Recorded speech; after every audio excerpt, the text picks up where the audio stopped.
Here we go, 4th graders. I'm going to teach you about how you can use Google Maps for what we're doing today. Just to remind you that the link is going to be right here. So you'll go to the screen like this, get started. Only one person in your group needs to do this. So what you will do is create a new map. You can see that I have one there that I was experimenting with. And one person in your group will share this, so you can click share. You can call your map title.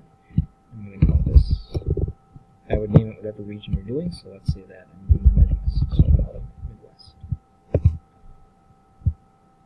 And then you can type in who you're sharing it with. I'll type in Mr. Alex.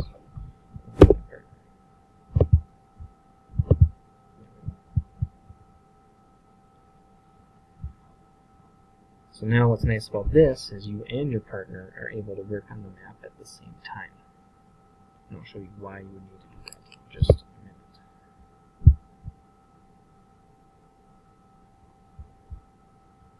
minute. So some of the requirements for this project are going to be found right here on slide 7. So you're going to make a video where you are labeling your region on Google Maps, and you're labeling any landforms on Google Maps. So this is where you and your partner can split up the work.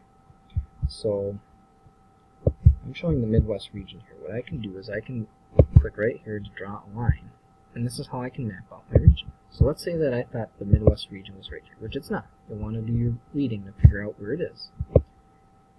It doesn't have to be exact, because you'll be explaining this too. So now what I can do is I can label this Midwest. And then as I'm doing that, my partner could be labeling any landforms in there, and it will show up on the same screen.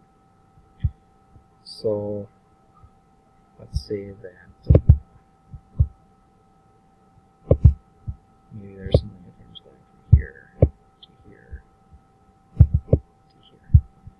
So then I can label those just landforms, which is not how you label it. And you'll see that there's two things here. So then when you make your video, you can say this is our region, and this is the landform, the mountains of Eternia, which is something I just made up. It's not real. So that is how you make lines and label things on there. And then when you click on them, it'll show you what you label to.